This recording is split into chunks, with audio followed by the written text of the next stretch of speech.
Bienvenue à tous, merci d'être du rendez-vous du forum. La compétence, on en entend beaucoup parler. Qu'est-ce que c'est? Les managers et autres personnes soucieuses d'atteindre une certaine performance l'utilisent. Mais aujourd'hui, nous allons essayer de nous familiariser davantage avec cette notion, avec des experts, des personnes, des personnalités, que je vais dire, qui sont ici présents sur ce plateau et qui vont nous développer un peu plus ces notions de management par compétences, management des compétences, pourquoi gérer les compétences. Eh bien, voilà un peu de quoi il s'agira aujourd'hui.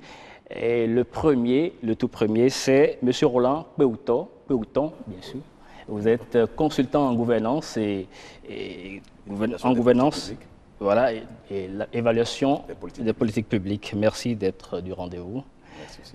À côté de lui, Antoine Innocent Huedi, vous êtes consultant, disons pas consultant, mais peut-être spécialiste en recrutement. Ouais. Et beaucoup plus aussi dans la casquette aussi du coordonnateur du réseau des organisations de lutte contre le chômage. Wow.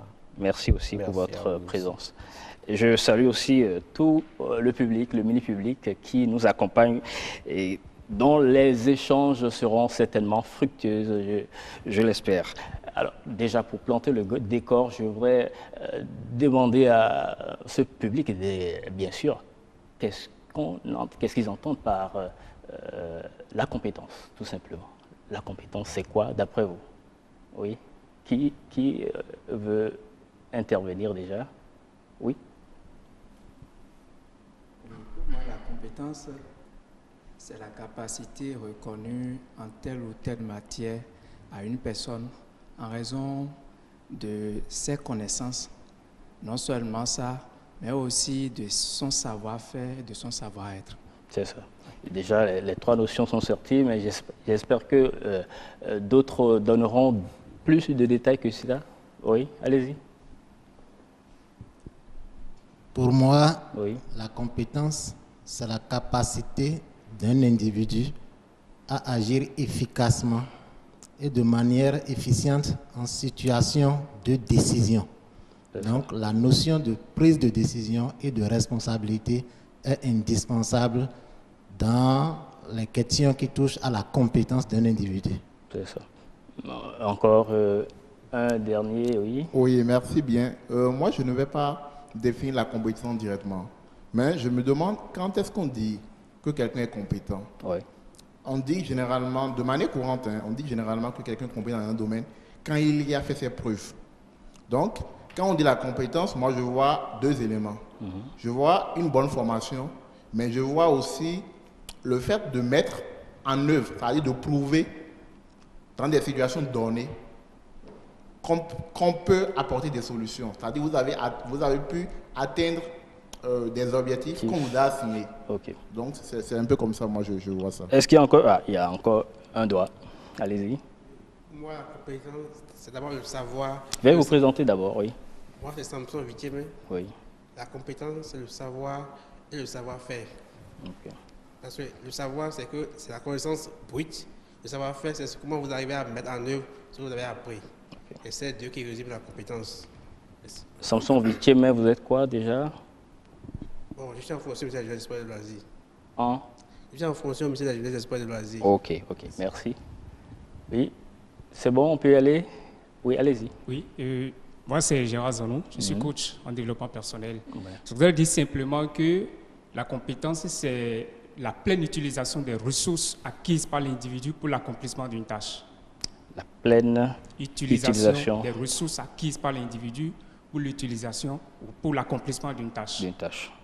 Merci. On va c'est bien, les notions sont jetées, mais bon, on s'est rapproché aussi d'un expert en ville qui nous a aussi un peu parlé de la notion, de son importance, voilà, l'importance de ces trois ressources fondamentales qui ont été citées tout à l'heure, et donc de comment les appréhender, comment agir sur cela, si la technique est bonne. En matière de management, l'un des plus importants actifs de l'entreprise constitue les ressources humaines. Selon des spécialistes, pour garantir le succès, il faut agir sur la dimension humaine, lui conférer la capacité de réagir et de décider en vue d'atteindre les objectifs fixés. Cette action se repose fondamentalement sur l'acquisition du savoir, du savoir-faire et du savoir-être. Si l'une de ces ressources fait défaut, alors il y a problème. Imaginez quelqu'un qui détient toutes les connaissances théoriques du monde et qui même est à mesure de les mettre en pratique, mais qui du point de vue relationnel n'arrive pas à collaborer avec d'autres, n'arrive pas à travailler en équipe. Très tôt, il va se retrouver seul. Pour que la compétence puisse servir vraiment de socle de développement, il est urgent que le système éducatif soit complètement revu. Et aujourd'hui, nous sommes à l'ère des nouvelles technologies, nous sommes à l'ère des énergies renouvelables et les compétences dont nous avons besoin le plus aujourd'hui, c'est les compétences techniques, pratiques. La théorie, d'accord, mais nous devons passer à une autre vitesse. Pour le Bénin, le diagnostic est ainsi réalisé. Il faut, d'après l'expert, également porter un regard plus attentionné sur l'éducation de base pour assurer l'harmonie avec son environnement. Je suis compétent, mais je viens tout le temps en retard. Je suis compétent, mais je ne travaille pas avec les autres. Je suis compétent, mais je suis celui qui crée tout le temps des troubles dans un service. Je suis celui qui exige un pot de vin. Je suis celui qui dépose le dossier dès que je n'ai pas reçu un pot de vin. À quoi est-ce que je sers dans la République? Là, il y a un problème. Donc, c'est à ce niveau, au niveau du savoir-être qu'il faut travailler. Et je ne voudrais pas seulement compter sur le système éducatif, mais je voudrais lancer la balle dans le camp des parents d'élèves. On ne veut plus vraiment dialoguer avec l'enfant pour lui apprendre les bonnes manières. Nous laissons malheureusement les enfants à la rue, au domestique, avec le mauvais comportement. Et c'est cela qu'ils copient. Et quand ils vont grandir, c'est naturel que dans l'administration, qu'ils nous rejouent la bande. Au-delà du déficit quantitatif souvent constaté au niveau de certaines spécialités professionnelles, il est clair par ailleurs que les compétences techniques ne suffisent également plus. Ben voilà qui est clair. Les compétences techniques ne suffisent plus. Vous partagez, j'espère, cette notion. Mais compétence, c'est un mot d'actualité parce que le Bénin, comme beaucoup d'autres pays, est un pays pauvre, très endetté. Et pour quitter ce statut, il faut beaucoup travailler. Cette fois-ci, c'est travailler et créer de la valeur, donc un résultat positif qui puisse impacter. Et pour y parvenir, il faut des hommes et des femmes de compétences. Donc des hommes compétents et des femmes compétentes. Justement. Mais quand on veut appréhender le thème compétence, oui, ce thème a en même temps un allié qui va de pair. C'est la qualification. Donc, quand on connaît bien ce qu'est la qualification, on fait la passerelle plus facilement. La qualification étant une habilitation qui vous est conférée au thème d'un processus d'apprentissage qui a été sanctionné par une évaluation. Pas un jugement officiel. Pas un jugement, un jury, voilà, qui vous a soumis à une procédure, à un processus pédagogique, académique et professionnel. Et processus au thème duquel on vous délivre un parchemin. Voilà, ça peut être un diplôme, une attestation, un certificat qui vous confère un titre. Ça, c'est ça la qualification. Cette qualification, c'est de base à un recrutement. On peut aller vérifier, par exemple, vos relevés de notes, certaines matières dans lesquelles vous avez pu exceller. Alors, cette qualification qui est une présomption de compétence, a priori, peut sous-tendre votre recrutement dans une organisation, dans une entreprise, dans un service. Et quand on part de la qualification pour aller à la compétence, il n'y a qu'un pas. C'est l'expression de votre qualification. Vous êtes peut-être un médecin, voilà, et vous détenez un parchemin qui vous confère ce titre.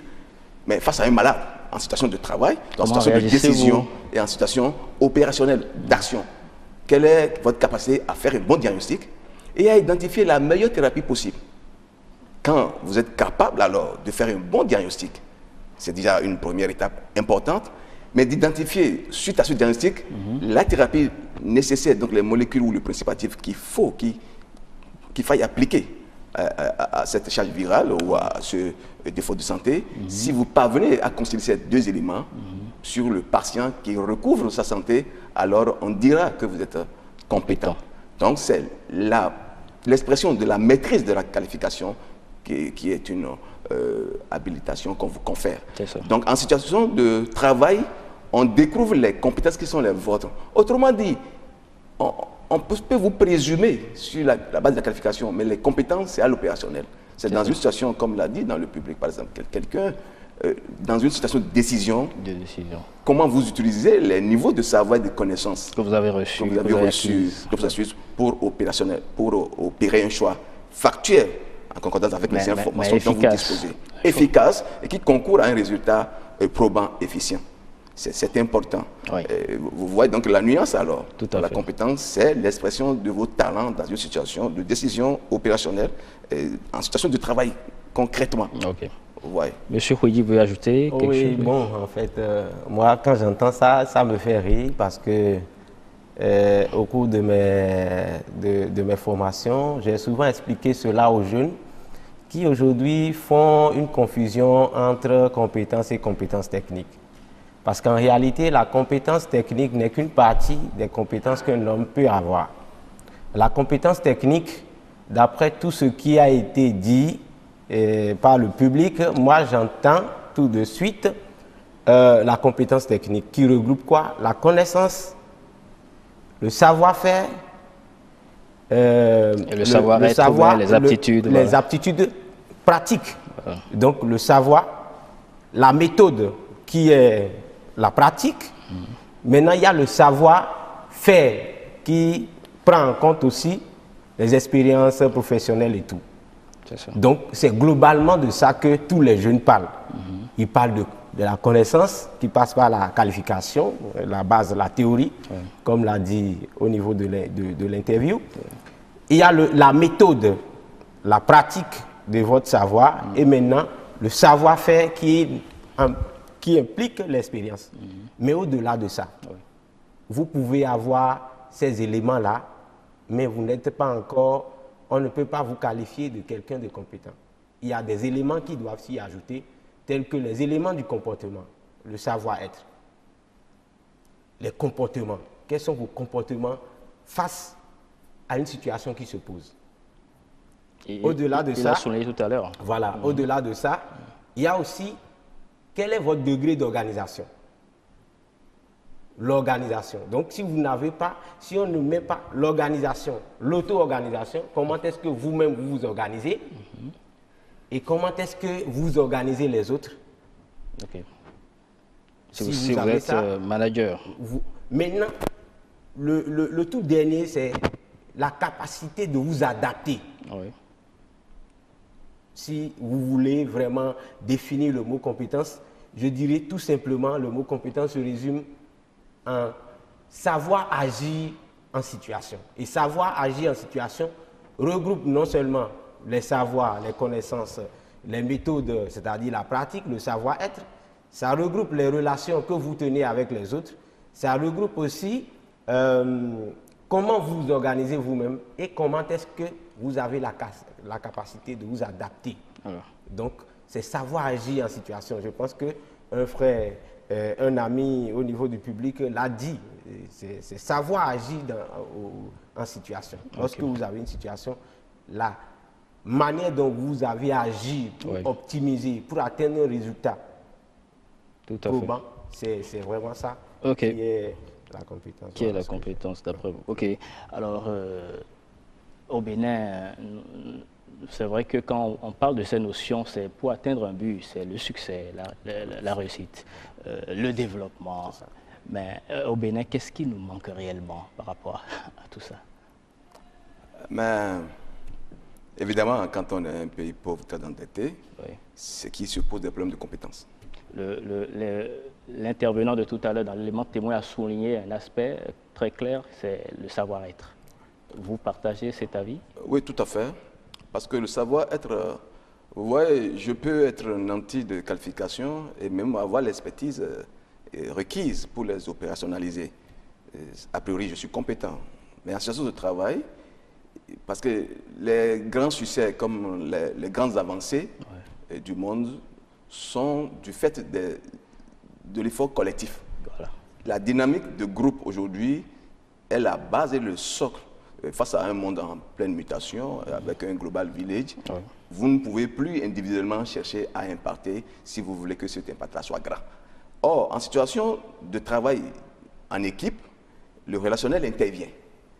Voyez-vous, si vous n'avez pas le sens de la ponctualité, par exemple, votre retard seul suffit pour mettre en difficulté la performance des autres membres de votre équipe. Le relationnel, c'est aussi, par exemple, savoir peut-être acquiescer de petites injures, ou pas forcément des injures, mais de petits défauts, ou de petites critiques ou désagréments qu'on vous fait subir, mais pour peu que l'objectif vous paraît l'élément primordial qui vous réunit. On peut ne pas, par exemple, s'entendre en dehors du monde professionnel et être réunis dans une même équipe et poursuivre les mêmes objectifs. Le relationnel est important. Alors, la capacité d'écoute, par exemple, c'est un facteur relationnel. La capacité d'écoute, la capacité d'anticipation et la capacité, par exemple, d'exprimer au mieux l'objectif que nous poursuivons ensemble et de passer le témoin à l'autre. Donc, quand la culture éducationnelle reçue ne nous forge pas, ne nous formate pas à travailler en équipe, on peut bien être qualifié, on peut bien avoir l'expertise requise pour les opérationnaliser, donc après être compétent et ne pas en situation de travail, parce que nous ne sommes pas seuls à travailler. Les grands succès, comme je l'ai dit, c'est en équipe qu'on les fait, qu'on les réalise aujourd'hui. Donc le comportemental est aujourd'hui un facteur éminemment grand. Et cela a affecté d'ailleurs le monde du travail. Et oui, je soutiens ce que M. Fimé Fanou a dit, quand il indexe le relationnel comme étant un facteur majeur. En dépit de nos qualifications et de nos compétences, les opérationnaliser requiert de notre part une forte dose de relationnel et de capacité à travailler en équipe. Vous voyez aujourd'hui, quand on fait un appel à candidature pour recruter tel autre, l'une des aptitudes qu'on recherche le mieux, c'est de savoir travailler en équipe. Il y a bien de défauts que nous avons traînés successivement. Par exemple, vous avez dans une équipe, par exemple, une dame, par exemple, qui visiblement vous faire chanter. Voilà, comment résister à ces petits défauts, tout en sachant que voilà, sa beauté n'est pas un facteur pour vous faire chuter. C'est le relationnel. Et ça veut dire qu'un ensemble de facteurs éducationnels influencent et devront être mis en œuvre quand nous devrons bâtir ensemble une organisation, enfin, un idéal commun. C'est ça. Et quand on n'a pas cette culture éducationnelle, ça affecte. Autant on peut être potentiellement bien, mais ne pas pouvoir travailler en équipe. C'est ça. Est-ce qu'il y a quelqu'un qui veut réagir? Oui. Ok, donc au-delà de ça, moi je vois qu'au Bénin, il y a un défaut. Le défaut, c'est qu'on ne s'adapte pas à l'évolution de son métier. Je prends souvent des cas où je suis informaticien, j'ai déjà un poste, je travaille, mais difficilement je m'adapte aux évolutions informatiques de ma période.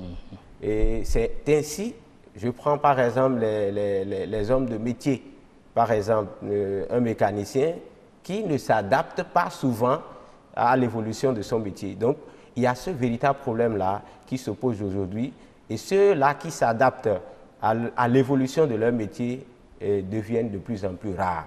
Donc, en dépit donc, de l'éducation, du savoir-être, il faut que chaque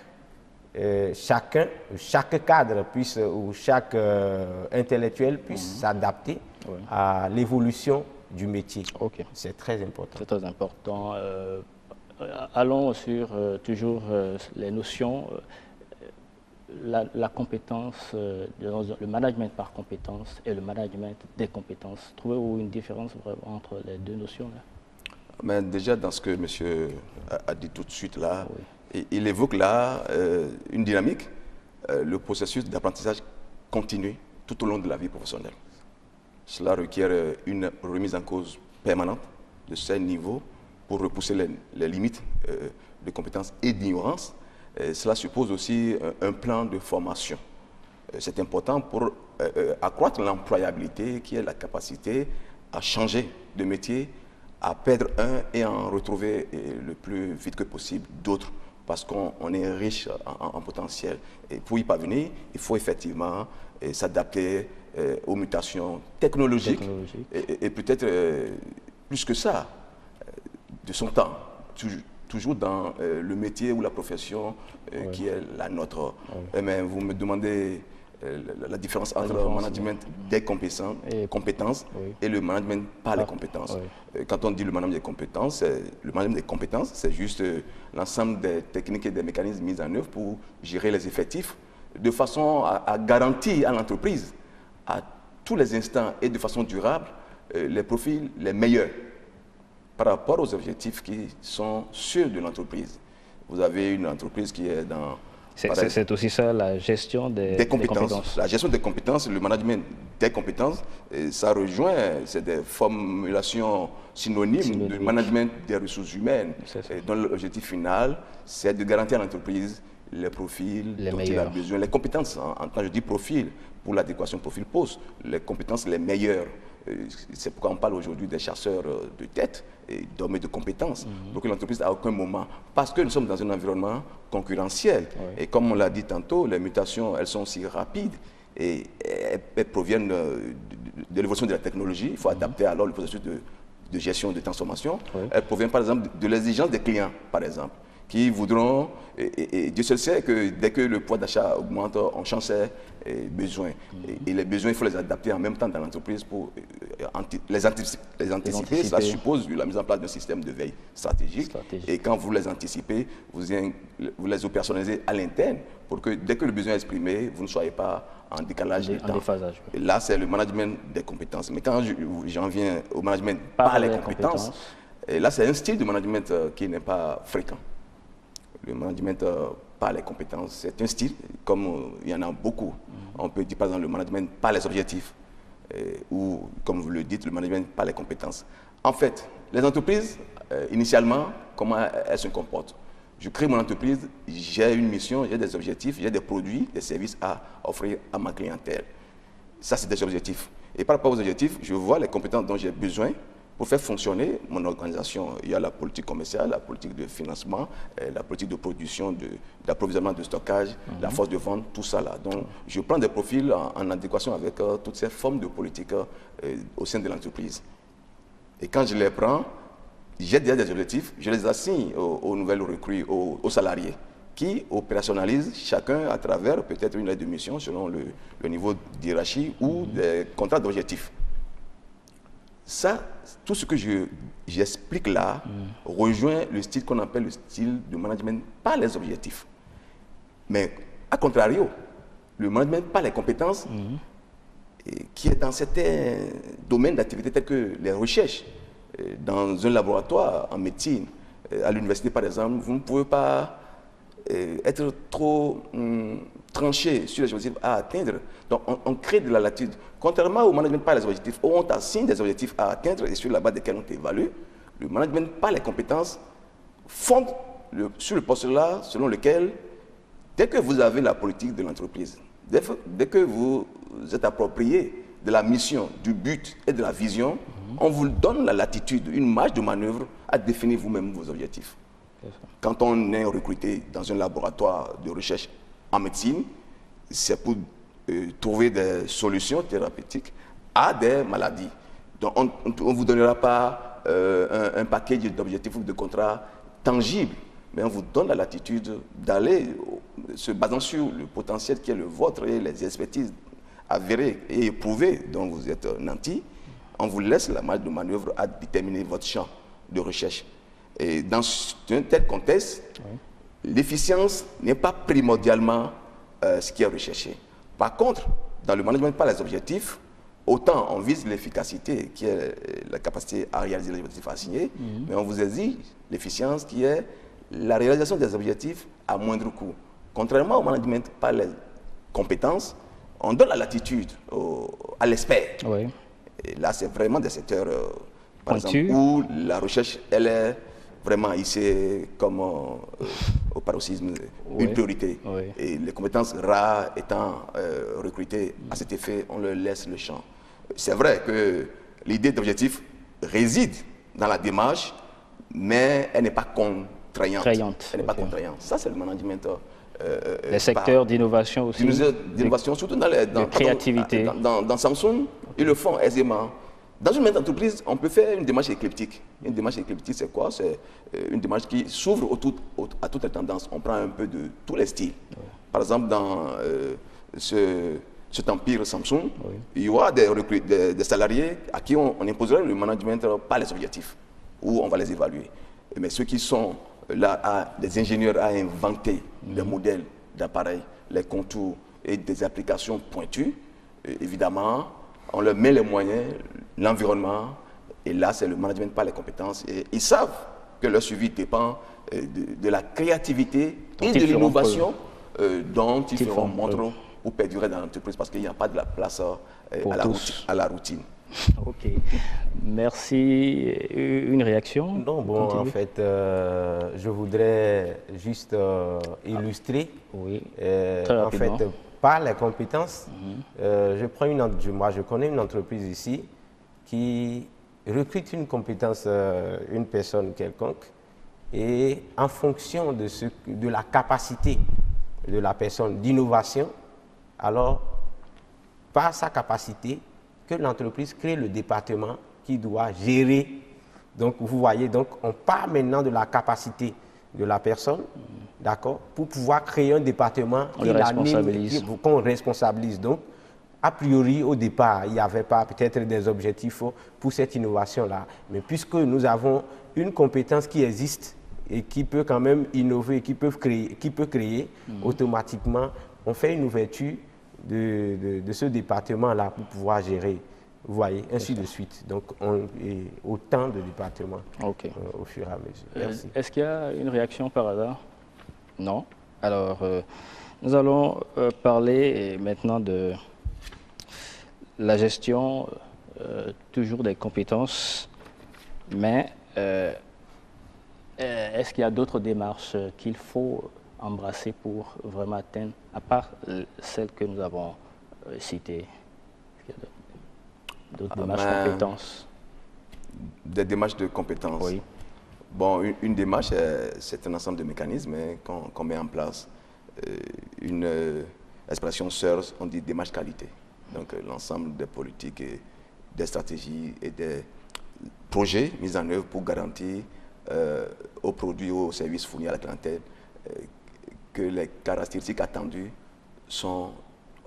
répondent et que cela donne satisfaction à la clientèle. Ça, c'est la démarche qualité. Donc, une expression seule, on parlait par exemple de démarche de management des compétences. Une démarche en termes de gestion ou de management des compétences, c'est dès lors que l'entreprise prend conscience que pour sa survie et pour qu'elle arrive à survivre à la concurrence et qu'elle donne pleine satisfaction à sa clientèle, elle met en place alors un dispositif depuis le mécanisme d'identification des ressources, des besoins en ressources humaines et à la prise de décision de recruter et à la formule du recrutement. Un recrutement peut être interne ou externe. Interne, on envoie quelqu'un en formation ou on le redéploie. Externe parce que nous voulons maintenir les effectifs mais en apporter de nouvelles compétences. Dès que tout ce système est mis en place, ça fait une démarche de gestion des compétences. Voilà. Et ça va très loin jusque même à donner qualité à des retraités, donc des gens qui ne sont plus en activité, à peut-être former les nouvelles recrues, à apporter leur expertise, pas dans tous les segments, mais quand on a accumulé de l'expertise, on peut gérer. Et donc même dans les entreprises où les compétences sont nécessaires et pointues et coûteuses, même quand on sort de l'entreprise, l'entreprise a toujours un système pour tirer profit. Parce que pendant l'activité, l'entreprise vous a formé. Et toute formation ayant un coût, que ce soit sur financement propre ou sur financement de l'entreprise, par l'entreprise, ça crée une richesse en compétences. Donc l'ensemble de ces techniques sont qualifiées de démarches. Et les démarches les plus simples, c'est avoir un service recrutement, de gestion des compétences qui peuvent aller de pair. Quand on gère les compétences, ce n'est pas forcément le service de recrutement. Ouais. Ce n'est pas forcément, mais cela vient en appui. En appui. Mais on a évoqué deux thèmes importants sur lesquels il faut revenir. Oui. La créativité et l'innovation. Oui. Comme nous sommes dans un processus d'apprentissage et une démarche pédagogique, et la créativité relève de l'œuvre de l'esprit. Vous avez eu une imagination, une pensée fructueuse qui est susceptible de faire progresser l'entreprise. Et dès lors, vous mettez en place un mécanisme pour opérationnaliser, pour donner vie à cette pensée créatrice, vous créez de l'innovation. Vous avez rêvé ou imaginé un contour super d'un iPad, d'un iPhone ou bien d'un Android. Et là, vous allez au laboratoire et vous faites des miniatures, vous faites des échantillons de petits éléments. Oui. Et quand ça commence à prendre corps, là, vous faites maintenant de l'innovation. L'innovation devient alors la manifestation de la créativité. C'était important pour que nos éditeurs puissent bien comprendre.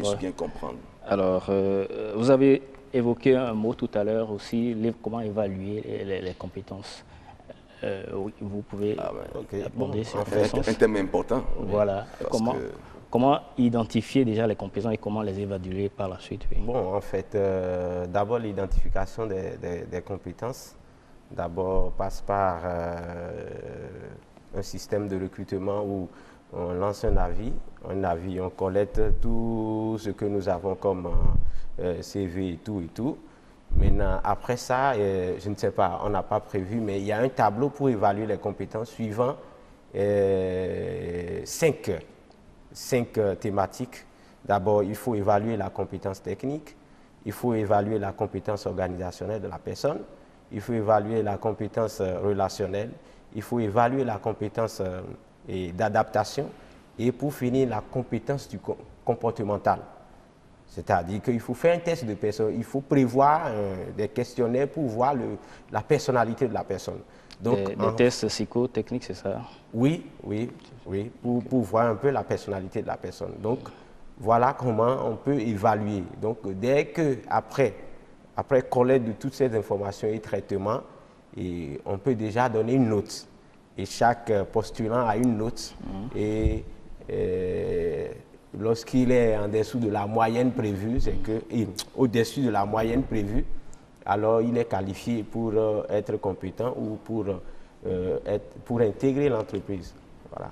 Pour avoir cette présomption de compétence. Exactement. Tout à fait. À la suite de ce que monsieur dit, voilà, je complète pour dire que une démarche d'évaluation implique d'abord un référentiel, une norme préalablement définie auquel d'accord partie nous nous accordons de façon consensuelle. Parce qu'effectivement, une évaluation, ça aboutit à une sanction. Elle peut être positive, elle peut être négative. Mais on n'invente pas l'évaluation pendant que le processus de prestation est en cours. Donc, s'il doit y avoir une évaluation, on a défini des objectifs. Il y a un référentiel qui est une norme qui servira avec des déclinaisons de critères, qui servirait au thème du processus de tâches qui vous est confié à vous évaluer. Et même jusqu'aux sous-critères, parce que lorsque l'évaluation ne paraît pas objective, neutre et impersonnelle ou dépersonnalisée, cela est source de frustration et de contestation. Tout à fait. Dans un monde où les égos augmentent et les injustices sociales augmentent, avec des corollaires tels que la mobilité du travailleur et la flexibilité dans la législation du travail, dès qu'une petite frustration s'installe, il pourrait taper à la petite entreprise à côté ou la grande entreprise, parce que s'il est d'une compétence avérée, il ne manquera pas d'un emploi. Donc, en résumé, 2 mots-clés pour évaluer, normes et objectifs préalablement fixés. Et ces objectifs préalablement fixés, on peut même, de commun accord, les retenir. Vous pouvez, je peux être salarié, vous pouvez me donner des objectifs, je peux négocier ces objectifs et demander les moyens avec lesquels ces objectifs, je les atteindrai. Donc, il n'y a pas d'imposition. Et les critères d'évaluation supposent des contraintes d'évaluation par rapport auquel nous devons, les deux parties, l'évaluer potentiel au terme du processus et le système évaluateur. C'est des individus, c'est des personnes, ça peut être à l'interne comme à l'externe. Mais l'évaluation dans les entreprises est un pilier central. Et nous avons malheureusement dans notre culture entrepreneuriale cette absence d'évaluation. Ce qui fait que justement nous avons des qualificatifs, des statuts comme des pays pauvres très endettés. Parce que nous n'évaluons pas, ou qu'on évalue mal. Et même si nous évaluons, l'évaluation aboutit à des conclusions, à des recommandations. Ah oui. On peut même vous sanctionner, ce n'est pas grave.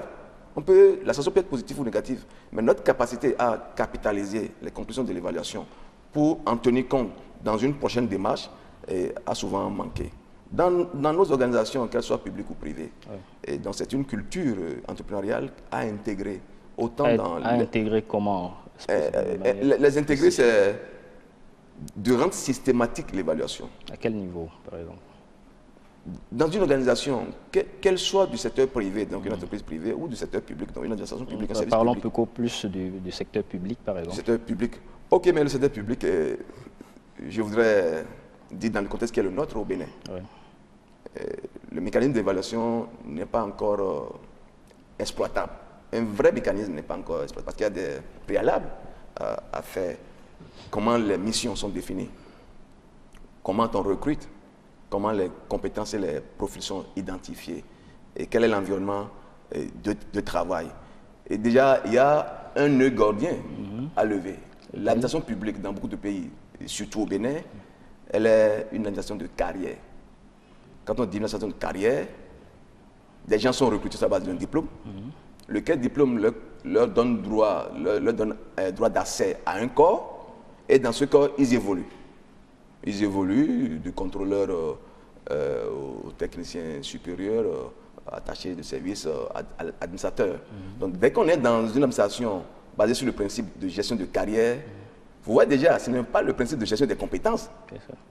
Voyez-vous, la carrière, c'est des grades qui augmentent le salaire, par exemple. Ce n'est pas le travail que vous faites qui augmente votre salaire.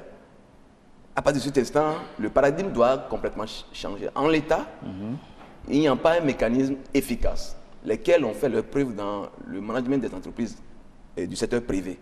Ces formes d'évaluation, elles ne sont pas opérationnelles. On ne peut pas les opérationnaliser en l'état de l'architecture et de l'organisation de notre administration publique. C'est clair. Alors vous en tant donc, il faut un revirement de paradigme et de postulat, donc de changer notre administration publique, de lui enlever la touche de carrière et aller faire une administration de compétences. Tout à fait. Parce que la compétence, elle est orientée vers des résultats. Alors que la carrière, c'est un statut. C'est un statut, un grade. Est-ce qu'on, de manière pratique, avec notre administration publique, est-ce qu'on pourra vraiment faire ce rêve, réaliser ce rêve dont vous parlez, par exemple? Moi, quand je lis même les textes, les conventions internationales de l'OIT, il y a bien possibilité de revoir notre mode organisationnel. On craint par exemple la contractualisation du travail dans le secteur public, mais beaucoup de pays qui ont réussi à inverser les tendances de pauvreté, de contre-performance de l'administration publique ont pris par là. Vous voyez par exemple, quand vous avez la garantie, soit dit à passant, je suis fonctionnaire de l'État dans ma 15e année d'expérience, je sais de quoi je parle. Quand vous avez la garantie, par exemple, que rien ne peut vous faire sortir de l'administration avant 30 ans, les avancements dits automatiques ou les promotions peuvent tarder un peu, mais ça vient. La procédure ne permettra jamais à une autorité de vous enlever. C'est difficile. Ouais, quand psychologiquement vous êtes déjà formaté dans cette vision, ça ne promeut pas l'effort, la créativité et l'innovation. Pour autant, je ne soutiens pas une position, une thèse de faire du travail, de précariser. Je ne soutiens pas cela. Parce que je suis adepte du travail décent. La précarité dans le travail, c'est quand on vous prend, on vous utilise pour 1 an, 2 ans, et puis on vous jette par la porte.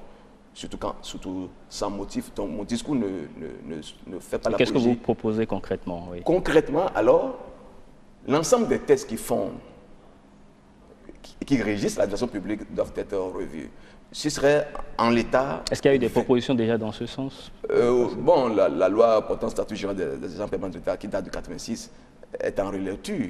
Ça a été même voté quand, après quelques articles relais, on a dû réintroduire pour une deuxième lecture. Donc c'est mis en stand-by. Mais ça ne nous amènera pas encore à avoir des résultats si nous voulons quitter ce statut de pays pour peut-être traiter un statut de pays tout au moins à revenu intermédiaire. C'est le travail. Et le travail, ce n'est pas dans nos conforts de sécurité de l'emploi, mais dans le confort d'un travail décent. Alors un travail décent, c'est un travail qui produit les résultats. Et quand les résultats sont produits, vous avez la plénitude et le droit d'exiger la juste et équitable rétribution. Tout à fait. Vous voyez. Au Bénin, nous observons aussi qu'il y a beaucoup de fuites de compétences, beaucoup de fuites dues peut-être à l'environnement qui n'est pas vraiment propice pour leur éclosion, tout ça. Qu'est-ce que vous pensez qu'on peut faire contre ça? Bon, je pense que notre environnement, l'environnement béninois est un environnement qui n'est pas mal. C'est un environnement encore neutre pour entreprendre, pour créer, pour faire plein de choses, mais seulement qu'il y a des facteurs qui limitent ou qui énervent. Parmi ces facteurs, l'impunité. Je prends un exemple, l'impunité. Oui. D'accord, l'impunité. L'impunité, pourquoi? Parce que lorsque nous prenons nos administrations, surtout... Très rapidement, parce qu'on... Oui, nous prenons nos administrations, la majorité du temps, surtout l'administration publique, on constate que, en fait, les gens n'ont pas d'objectif. C'est-à-dire qu'ils ont des objectifs. Quand ils n'arrivent pas à atteindre l'objectif, on ne les punit pas, on les laisse parce qu'ils sont dans une administration de carrière et puis, quel que soit ce qu'ils vont faire, ils ne vont jamais atteindre l'objectif et puis on les laisse comme ça. D'accord? Ça ne sert pas de leçon. Alors, ça ne sert pas de leçon.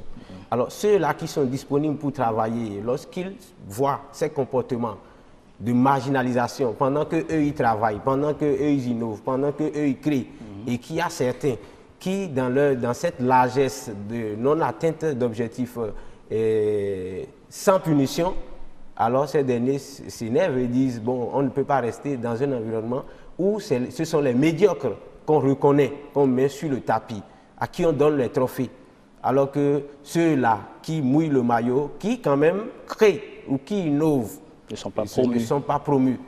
D'accord? C'est aussi mon cas. Moi, j'ai fait plein de choses, vous connaissez, mais on n'a jamais reconnu ce que nous faisons. Et parfois, nous-mêmes, on dit, un jour, on va laisser le pays partir. Parce que on ne va pas y arriver. Voilà. Donc, on ne va pas y arriver. Oui. C'est juste pour vous dire. Oui. Et ce qu'on peut faire, c'est d'assainir l'environnement pour que, je pense que ces personnes qui sont parties puissent revenir dans leur propre environnement pour qu'ils puissent amorcer avec l'ensemble le développement. Oui. Est-ce qu'il y a encore, donner la parole, le micro à ce monsieur? Vous vous présentez encore, oui. On m'appelle Bienvenue à la DACI. Je suis administrateur des services publics. Oui, allez-y. En réalité, sur la question de la fuite des compétences, dites encore fuite des cerveaux, il faut faire très très attention. Ce n'est pas que l'impunité comme a soulevé notre ami, mais nous reconnaissons que la réalisation de soi est la plus grande aspiration de tout être humain. Tout à fait. Lorsque je suis dans une organisation, et les mécanismes de fonctionnement ne me permettent pas de me réaliser en tant qu'être humain, je lève les yeux, je réfléchis et je me pose la question de savoir que dois-je faire pour être heureux. Si sortir de ce cadre constitue une solution idoine, alors je quitte là où je suis et je m'en vais. Donc je voudrais conclure sur cette question en disant que c'est le sentiment de démotivation générale qui règne dans nos administrations publiques. Je prends le cadre du secteur public. C'est le sentiment de démotivation, les frustrations, le niveau bas des salaires et les conditions de vie du personnel qui amènent les agents à aller chercher ailleurs. Ok, oui, encore madame, oui, vas-y. Oui, allez. Oui, je voudrais très rapidement avant de revenir à ce que je viens de dire tout à l'heure, dire un mot sur la question de l'environnement qui peut empêcher, n'est-ce pas, l'individu à quitter le pays pour aller se chercher ailleurs. Je voudrais dire que, en réalité, cela ne doit pas se poser comme une question un handicap en réalité qui puisse permettre à l'individu de se réaliser, étant donné qu'en individu, il y a les ressources nécessaires, les ressources capitales qui puissent lui permettre véritablement de s'accomplir, quels que soient les facteurs qui prévalent sur le terrain. Parce qu'au-dedans de nous, il y a nos ressources. Et lorsque nous parvenons à identifier cette ressource, lorsque nous parvenons à nous connecter à ce potentiel que la toute-puissance a mis en nous, il n'y a pas de raison, au regard de tous les facteurs qui prévalent sur le terrain, que nous puissions être en mesure de nous réaliser. Donc ça, c'est un premier élément. Le deuxième élément, c'est que je voudrais me rappeler, lors des campagnes électorales, j'ai suivi une interview du président Talon avec RFI, où on lui posait la question de savoir comment est-ce que chef d'entreprise pourrait être à la hauteur, n'est-ce pas, de cette tâche, arriver à diriger un pays. Et il répond que quelqu'un qui a les réflexes du management avéré est capable véritablement de relever ces défis-là. Ceci pour dire que la gestion le management par les compétences, à mon avis, est beaucoup plus souhaitable que le management des compétences. Parce que je suis d'accord qu'on a des objectifs, qu'on mette les cadres dans les conditions requises pour amener le cadre même à se donner les moyens propices, histoire donc d'atteindre un résultat donné. Pas qu'on va lui imposer le résultat, pas qu'on va lui donner des objectifs, mais le mettre dans les conditions requises pour que le cadre, l'individu puisse en arriver véritablement à donner le meilleur de lui-même. Puisque les moyens autour de lui le motivent, c'est ça Ça le motive justement, ça le motive.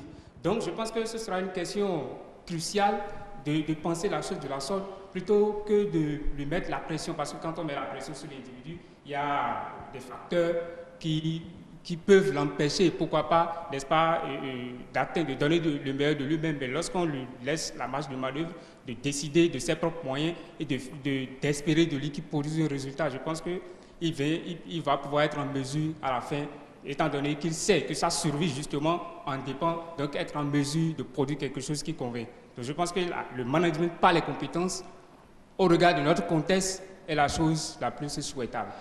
Tout à fait. On va quand même retourner à la régie pour nous balancer quelques types de compétences aussi que n'importe quel manager peut développer aussi. Quand vous êtes dans une entreprise, vous devez avoir ce qu'on appelle l'esprit d'initiative. Vous devez savoir anticiper. Vous ne devez pas attendre que votre supérieur vous donne des ordres tout le temps. Donc, sur cette catégorie de compétences qu'on range dans la catégorie des compétences organisationnelles. Donc, les compétences pour faire avancer l'organisation. Mais il y a aussi d'autres compétences. L'aptitude à parler en public. Nous sommes dans un monde où vous ne pouvez plus évoluer, vous ne pouvez pas faire valoir vos droits, vous ne pouvez pas vendre un produit. Vous êtes un commercial, mais vous ne pouvez pas construire un argumentaire cohérent. Et là, c'est ici que je voudrais lancer un appel à tous les chefs d'entreprise qui nous écoutent. Parce que souvent, ils ne font pas attention à ce genre de compétences. Ils ont des commerciaux, ils ont des vendeurs. Mais est-ce que ces vendeurs peuvent se tenir devant un public? Est-ce qu'ils peuvent se tenir devant un inconnu pour parler? La capacité à s'adapter aujourd'hui. Et là, ça concerne tous ceux qui travaillent. Nous sommes dans un monde où tout fluctue, où les entreprises sont obligées de s'adapter à leur marché pour pouvoir survivre. Et ce ne sont pas les salariés qui ne vont pas s'adapter. Mais vous allez constater que tout le monde n'arrive pas à s'adapter. Il y a des gens qui ne supportent pas le changement. Dès qu'il y a des changements dans leur service, dans leur direction, ils sont perdus. Alors, c'est aussi une compétence qu'il faut développer. Il y a aussi une compétence, on parle d'intelligence émotionnelle. Et il semble même que pour réussir aujourd'hui, les diplômes ne suffisent pas. Et ça concerne surtout les managers. Vous avez des collaborateurs, mais vous ne savez pas lire leurs émotions. Ça ne peut pas marcher.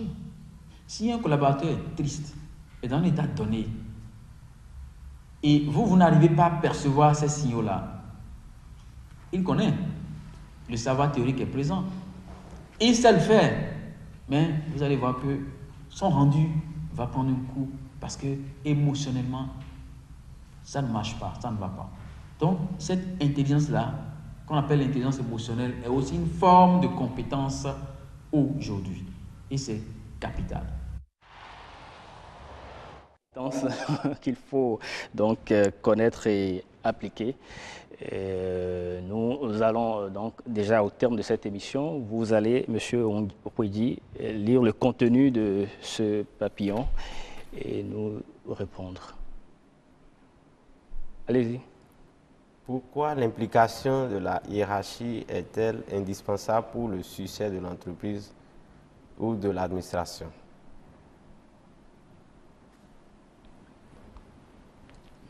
Oui. Ok. Donc, c'est vraiment indispensable parce que, vous savez, dans une entreprise, il faut souvent mettre en place un système de tuteurs. C'est-à-dire que l'hiérarchie peut constituer un tuteur pour la base. Et à partir de ce moment-là, je pense que le tuteur, à tout moment, peut quand même faire un transfert de ses compétences, de ses savoir-faire, de ses sagesses, de ses méthodes, de ses manières de faire, de son leadership, voilà. Peut transférer à la base. Donc, du coup, je pense qu'il a plus d'expérience. L'hiérarchie a plus d'expérience que la base. Donc, du coup, je pense que les deux se donnent la main, tant que la base aussi participe ou bien est dans une vision de direction participe à objectif. Les deux se donnent, alors que l'hiérarchie, lui, tout à fait. Lui permet de... On dit souvent le poisson pourrit pas la tête. Ouais, exactement. Donc il faut que la tête soit propre. Allez-y, monsieur, c'est votre tour. Mais déjà, cette question, oui. Pourquoi l'implication de la hiérarchie, oui. Elle devient aujourd'hui nécessaire parce que nous sommes à une ère de pensée managériale où on demande une gouvernance participative active. C'est fini l'époque où, en tant qu'hiérarchie, on confie des tâches à des exécutants et on les laisse faire. Il faut s'impliquer, il faut suivre. Les grandes armées, dans les grandes armées, le général lui-même, il est au front. Voilà. Il est à donne l'exemple. Et dans l'entreprise privée, ça se fait. Vous allez chez Kadiaf Common, Top Chrono et bien d'autres entreprises, vous allez les voir à l'œuvre. Et c'est ça qui garantit leur succès. Cette forme de gestion managériale, gouvernance participative active, doit venir aujourd'hui dans le secteur public. Parce que tout le discours que nous tenons ici, il s'adresse autant pour le privé, mais surtout pour le public. C'est ça. Parce que c'est l'administration publique qui aide les gouvernants à opérationnaliser les politiques publiques de développement. Donc si cette machine qu'est l'administration publique n'est pas au service du développement, et pour qu'il en soit ainsi, il faut que notre discours ici commence par avoir un terrain d'application dans l'entreprise publique, donc l'administration publique. Tout à fait. Ma question, c'est ça? Oui. Ok, super. Quels sont d'après vous les déterminants de la motivation des agents dans le développement des compétences? Le déterminant de la motivation des agents dans le développement des compétences. Max Weber a presque répondu à cette question. Très rapidement. Au-delà du gain pécuniaire, au-delà du gain matériel, c'est l'épanouissement. L'épanouissement, la passion d'aller encore au-delà. Et ça suppose un mécanisme de reconnaissance de vos talents. Quand les talents sont détectés, quand ces talents sont à l'œuvre, il faut qu'il y ait un mécanisme qui les valorise. Et cette valorisation, comme je le précise, ce n'est pas forcément pécuniaire. Pour autant que cela est nécessaire. Il faut, parce qu'il faut un peu de moyens pour promouvoir les vertus. Tout à fait. Mais par contre, l'essence fondamentale, le déterminant qui motive, qui est l'impulsion de base, c'est la satisfaction de ce que vous avez fait, appuyé, imparté. Et ceux qui sont impartés, que ce soit les bénéficiaires ou la hiérarchie, ils témoignent en votre faveur. C'est en cela que, par exemple, les distinctions honorifiques sont de grandes sources de motivation. C'est ça. C'est ce que je pourrais... Une forme de reconnaissance à continuer à... Voilà, à vos talents, à vos mérites, à vos œuvres. Tout à fait. Et un dernier mot, oui. Oui, allez-y rapidement. Je voudrais dire rapidement que le leadership... En quelques secondes. Le leadership est inséparable d'un management efficace. Et l'expert l'a dit tout à l'heure que nous devons avoir le talent de communicant. on doit pouvoir être en mesure, n'est-ce pas, de donner le contenu de ce que nous voulons. Au cas contraire, serait faire preuve en griffe d'une incompétence. C'est ça. Passez le micro. Merci. Allez-y. Moi, je pense que si on doit vraiment reconnaître les compétences de Présentez-vous rapidement d'abord. Moi, c'est Gloria Couple-nous. Oui, allez-y. Je suis CRCD à Media Contact. Si on doit reconnaître les compétences de quelqu'un et le féliciter, il faut d'abord que la personne se plaise dans ce qu'il fait ou dans ce qu'elle fait. Sinon, si tu as les compétences et que tu n'es pas à l'aise, tu n'aimes pas ce que tu fais, tu n'es pas épanoui. Tu n'es pas épanoui. On ne verra pas en réalité ce que tu vaux. C'est bon. Voilà. Et puis le tout dernier, allez-y. Oui, je voudrais juste dire que les deux questions posées aux deux experts se complètent. La première question parle de l'implication de la hiérarchie et la deuxième question parle des déterminants qui amènent les agents à mieux travailler. Je crois que, en plus de ce que le deuxième expert a dit, il faut l'implication aussi du personnel. Il faut impliquer le personnel dans le devenir de l'organisation. C'est entendu. Merci. Ce sera tout donc pour cette émission. Merci de nous avoir suivis. Je vous laisse avec cette pensée de Zhang Xiaoliang. Il est un poète chinois. Il nous dit ceci, que les personnes compétentes et toujours prêtes à travailler font le plus souvent l'objet de reproches et de critiques que de louanges. Voilà, donc ne vous découragez pas à travailler, boxez seulement. Merci, ce sera tout.